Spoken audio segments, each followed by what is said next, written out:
Hi, welcome or welcome back. You have reached the Nubian Review where we talk about books and all bookish content.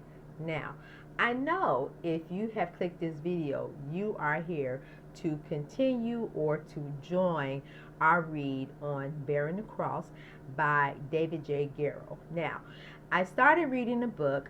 Um, this is the seventh episode. So, if you have not listen to the 6 previous recordings, I encourage you to do so. However, you can start here with us as well. I like to go over previous themes that we discussed or that was addressed in the book, and eventually, you can catch up and join in however you want to do it. So, I want to introduce you to the book. This is what we're reading. I will be doing a year-long read on Bearing the Cross on my channel, on my YouTube channel, but I'll be doing it in 30-minute increments. So you'll be able to listen to it, digest it, and be ready for the next recording. Or you can purchase the book, or you can get the book from your local library, read ahead, and then engage in the conversation as I read. Either way it go, it's fine with me. So this is a year-long read. So my first episode aired on December the 5th, which was a significant date. It was the day that black residents in Montgomery, Alabama, 70 years ago, decide to boycott the buses because of unfair treatment. Let me put this down, you guys, because it is heavy. Because of unfair treatment. So Rosa Parks, that was the day of her trial for ordinance that she quote unquote violated. She didn't violate a law, it was an ordinance, and so she really didn't violate the ordinance. But all of that is in the readings. But to make a long story short, fast forward, the boycott has begun, and so we're talking about the obstacles that the black residents in Montgomery, Alabama are soon to face with choosing to boycott the bus station. So let's get into this readings, okay? King's statement angered the whites. One Mrs. Logan A. Hip, told King, I resent very deeply the statement that we have to come with preconceived ideas. Now you guys remember that they formed a small committee of members to discuss and negotiate the boycott and how the Montgomery Bus Company can address their concerns. And so there were 8 whites, 8 blacks, I think. Yeah, 8 white, 8 and 8 on each side. And so the mayor decided to have 2 other women join, unbeknown to the other group. So that's where we're at right now. I most certainly did not. Another businessman, Bailey, added that I came here prepared to vote for liberalization of interpretation of the city laws with certain conditions. We have some whose mind are made up, and I think Reverend King is one of them. King, taken aback by the criticism, said that I think King is one of them. Y'all forgive me, I'm tongue-tied. King, taken aback by the criticism, said he had been speaking only about certain whites, not all of them. He objected only to those who clearly were biased. Chairman Parker, who quick to retort that if that's true, then you should not be here. Your stand has been made clear. Ingalls joined. I'm sorry, you guys. Ingalls joined in, claiming that Gale had appointed him to the committee initially, but he had not been able to attend the Saturday meeting. King was momentarily speechless in the face of this onslaught, and no one spoke for a moment. King wrote later, "It appeared that I was alone. Nobody came to rescue. Nobody came to my rescue until Ralph Abernathy spoke up, saying that King was speaking not just for himself, but for all the black representatives. After Abernathy, after Abernathy's interjection, Parker brought the discussion back to the topic of bus seating. Reverend Frazier tried to begin to sell the blacks on the idea of unreserved seating on a single race bus, but the MIA was not interested. King and Gray again argued that their first come, first served policy was legal by attorney Walter Knapp, sitting in with the whites, flatly contradicted Gray and is not and said it was not. On that note, the meeting broke up with no plans for another session. Now, previously, there was an agreement that they will provide a bus for the black community in the black route, but there's no guarantee that it will run on a regular basis and how frequently it will run, or even if they would get the same services that they're receiving right now on this current bus. What with the MIA, which is the Montgomery. You guys, that's my cat scratching on something. Hold on for a second. This is going to be all over the place. So what they're the MIA, which stands for the Montgomery MIA. Ooh. You guys, one day we're going to go over all of these initials because we have a lot of them. The MIA, the Montgomery Improvement Association. Why I don't remember that. Originally, one of the three one of the three requests was to provide separate but equal transportation. So, separate but equal for transportation. So the whites, they load on from the front. The black people, they start filling up at the back. And so I'm thinking, since it was 75% of African Americans riding the bus at that time, most of the routes will have majority black people since they were the ones utilizing the bus. But so we see how it went from, okay, they boycotted for a week or so, and so they will be back because eventually they would need the transportation to get back and forth, and so we're going to continue the reading.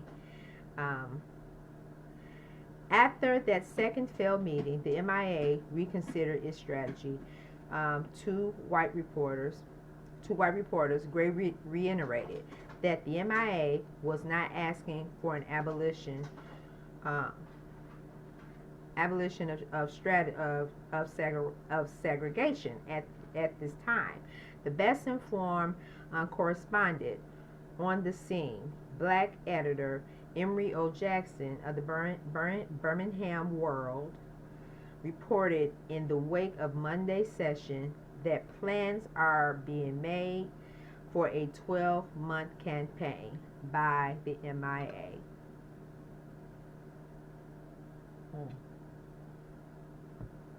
On Thursday, December 22nd, the MIA Executive Board held a lengthy meeting to discuss the protest. Although no minutes survived the meeting, Editor Jackson, privy to the discussion, reported that the leadership originally felt that the city hall and the bus company officials will work with them in trying to improve the services to the point of rider equality. The two meetings, however, had disabused them of this hope. They came away disgusted and with a feeling that they had placed too high of an estimate in certain places. Now they resolve, Jackson said, to continue to protest until the company grants major proposals.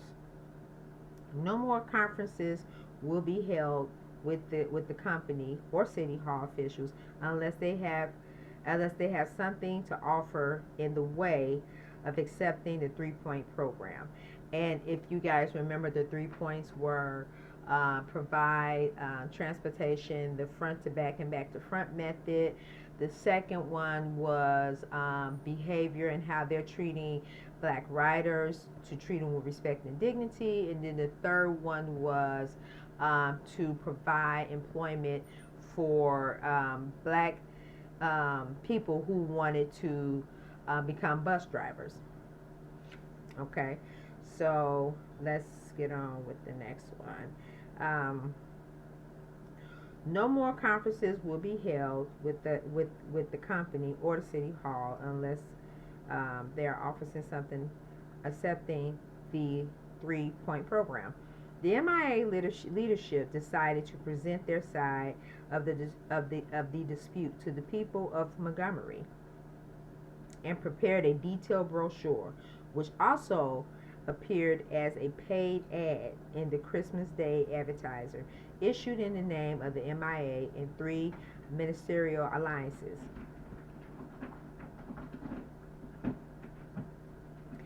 It reviewed many past instances of mistreatment on the buses and explained that the protest was not simply over Mrs. Park, but is the culmination.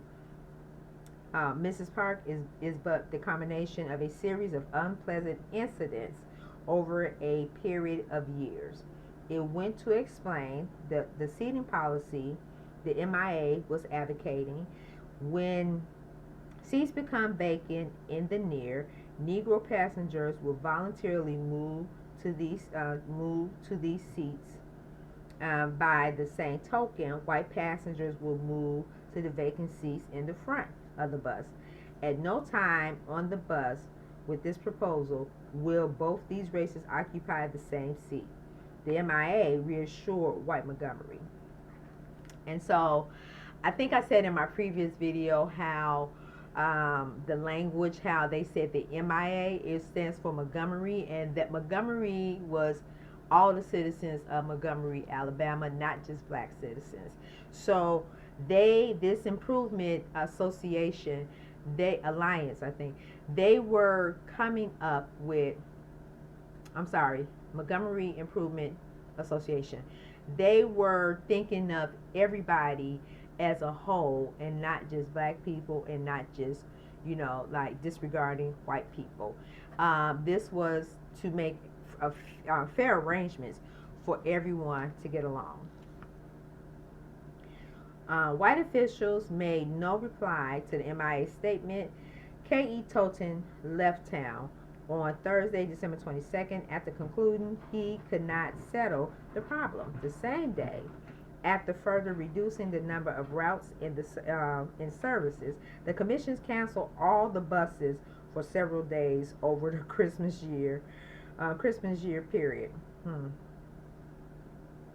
Christmas New Year period. They also warned that the lack of riders might necessitate a fare increase in early 1956. And you see how they're trying to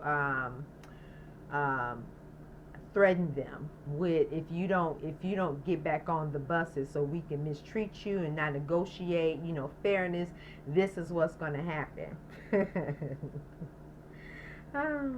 Okay.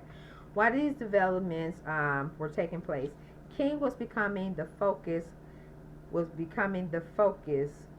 of more attention from the black community. Here's remarks at the continuing series of Monday and Thursday night mass meetings were drawing growing attention. One observer noted how King increasingly made reference to Mahatma Gandhi's K. Magandhi in reminding the fellowship that love will win. Editor Jackson wrote, he often tells the stories of how Mahatma Gandhi, the emancipator, liberated India with his nonviolence campaign. What he, King, seems to be trying to do is to find a suitable adaptation of Gandhi's philosophy and method and to apply it to the Montgomery problem. One of King's favorite devices in those early meetings was to tell stories about the many black Montgomeryans who had to walk to and from work every day about the sacrifice that every member of the black community was taking. But King's message stressed action, not passivity. Our weapons are protests of love. I have wrote that. He told one meeting, and we are going to fight until we take the heart of all of out of Dixie. King's MIA colleague and subsequent biographer L.D. Rederick later observed that during this early period, King's philosophy of nonviolent resistance was only gradually taking form. When he made his debut as president of the MIA at the initial mass meeting, December 5th, he did not mention Gandhi or anything directly relating to Mahatma's theory or practice of social change. His speech was one of more appeals of principles of Christianity and democracy, to fair play and compassion for those in the opposite camp. By Christmas, however, the emerging emphasis on nonviolence was clear. The statement of the MIA position set forth in the mimeograph brochure observed that this is a movement of passive resistance dependent on moral and spiritual forces. We, the oppressed, have no hate in our hearts for the oppressors, but we are nevertheless determined to resist until the cause of justice triumphs. Though passive resistance was a misnomer,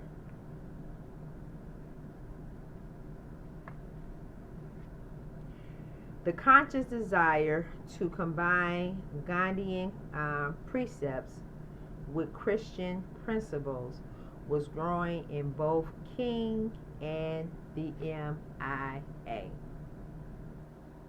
Okay, so as we see, King's, how can I say, his consistent messaging about peaceful, nonviolent protesting, as one would say, it was not part of the plan. However, it reverberated throughout the mission of non-resistance, nonviolence, and it shifted the attitude of the people who endured the boycott, black Montgomeryans, as they endured the boycott and decided, we're going to take this day by day, walk out on faith. We're going to hold our oppressors accountable, but we're not going to hate our oppressors. Like they said, that was a misnomer, but in other words, this was not the plan, but this is the plan now. And so the conscious desire to combine Gandhian I can never say that right, precepts with Christian principles was growing in both King and MIA. So let's continue. Martin Luther King Jr. was only 26 years of age, and he lived in Montgomery for hardly 14 months when he emerged as the MIA's preeminent leader during the boycott early weeks. However, King and his great resources of experience and training upon which to draw of his leadership role became more and more challenging as the boycott continued. The experience was a long personal heritage of the traditions of the black church. Yes, it was. The training was academic, indeed scholarly, consists of 3 college degrees, including a doctorate in systematic theology. Um, if you've never read King's personal biography, I encourage you to read that. Also, a recent book that was published, King A Life. What is the name of that author? I will try to post the book down below. It also talks about his earlier life in detail. Great book. I encourage you to get it. Um, he was at home in the pulpit. Yes, that was his spot. And at ease without abstract ideas, both in the church and in the academy. He had been schooled in the expensive use of language. Young King's tradition in the Black Baptist Church uh, went back not only to his father, the well-known pastor of Atlanta Ebenezer Church, Baptist Church, but also to his maternal grandfather, A.D. Williams, who had founded Ebenezer. King's father, Martin Luther King Sr., had become the big city as a had come to the big city as a young man, worked his way through high school, and in 1926 married Alberta Williams, daughter of Ebenezer's pastor. And it also, I love, well, I'm not going to get into this here. Read the other book that I just told you about. Also, okay, let's get back to this. Known to his friend is Mike King Sr., and his wife lived with her parents on Auburn Avenue, just 1 block east of the church. Auburn was the hub of the Black Atlanta, and Mike King moved up fast. He enrolled at Morehouse College, became assistant pastor at Ebenezer, and celebrated the birth of his first child, daughter Christine. A year later, on January 15, 1929, a second child, Martin Luther King Jr., or Little Mike, was born. In July 30th, just after Reverend King's graduation from Morehouse, a second son, Alfred Daniel, or A.D., joined the family. Both relatives and friends recall the King-Williams household as being close and warm. In 1931, with Little Mike, or ML, as his father called him, was 2, Grandfather Williams died. Reverend King took over the full pastorship of Ebenezer, and his grandmother Williams, Mama, to a young Mike, continued to live with the family. With 3 young children in the home, both Mrs. King and Mama Williams were kept busy. And I love reading this because, that was how family, a lot of black families operated in the past. It's kind of like, it seems like everybody, they're so anxious to be in their own space on their own, but sometimes when you're on your own and isolated, you don't have community, the proximity to community as frequently or as necessarily as we all need it.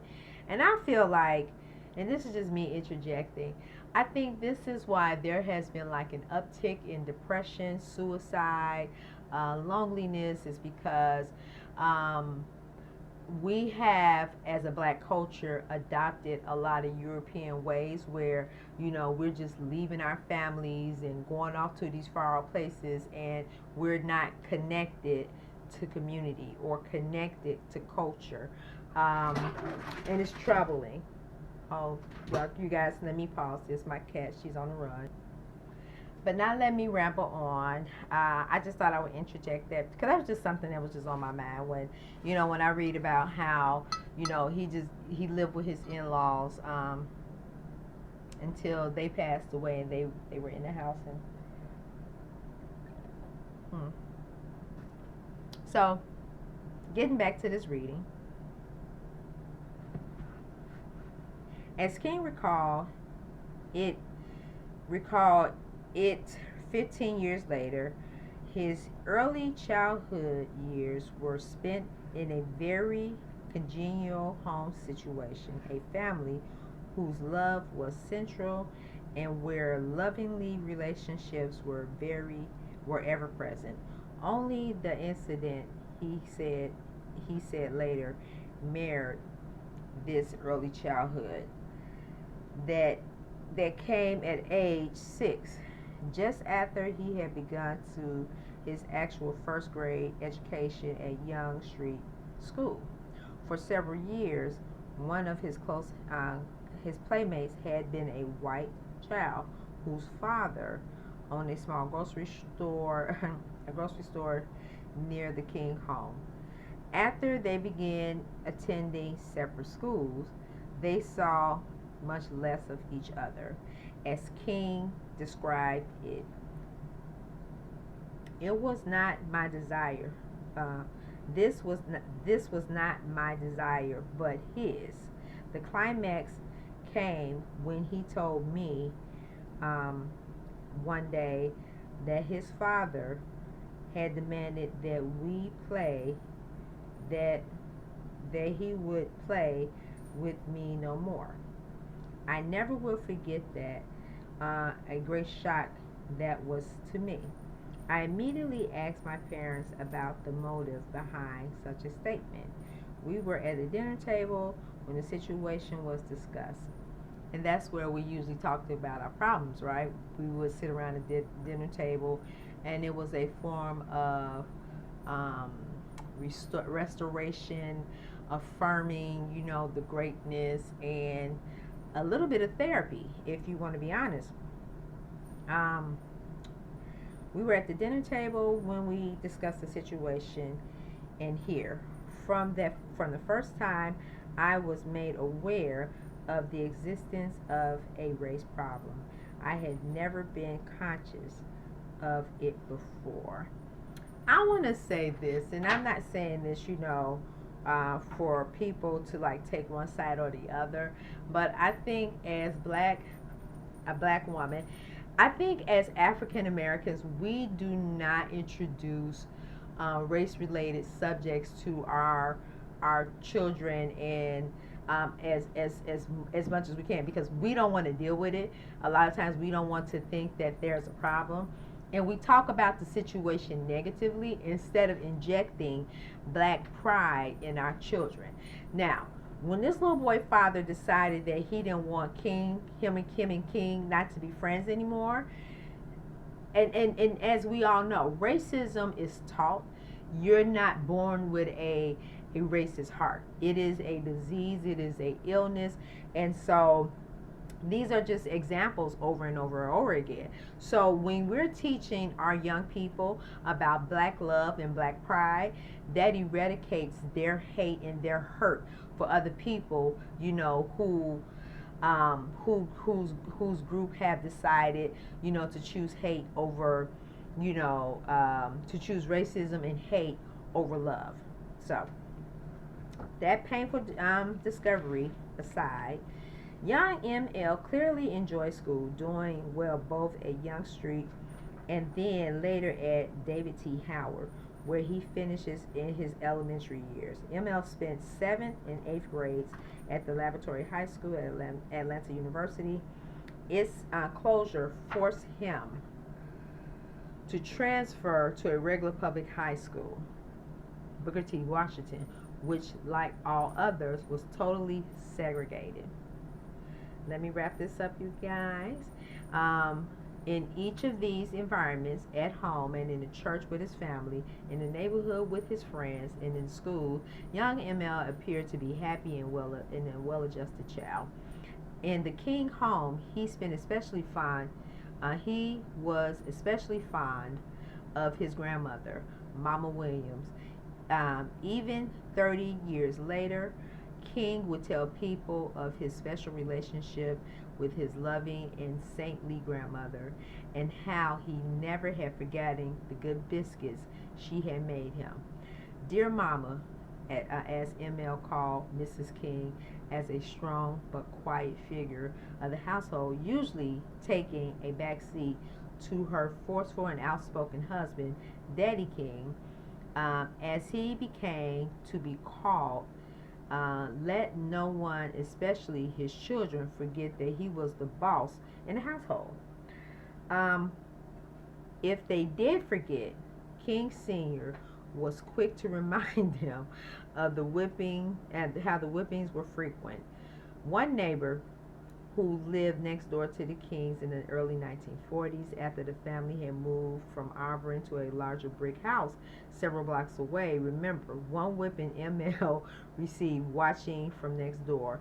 Howard Boggs saw Daddy King give 13-year-old ML a vigorous spanking, telling him that he was going to make something out of himself if he had to beat him to death. I'm laughing because, you know, I don't know. Whoopings and these kind of threats, they were kind of common, coming up in our age. And, whippings, they were a form of love and discipline, but now if you touch your child, if you say the wrong thing, you know, everybody, they're getting called a DCFS on them. But anyway, that's a whole nother story for a whole nother time. I'm over the 30 minutes, so let me close this out.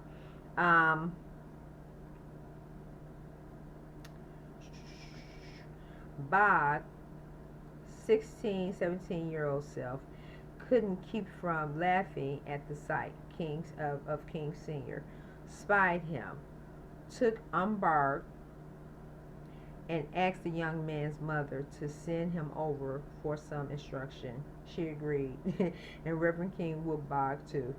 I remember reading this. All in all, the forcefulness of his father's was the most striking aspect of King's school-age years. Whipping must not be so bad, he joked in later years, for I received them until I was 15.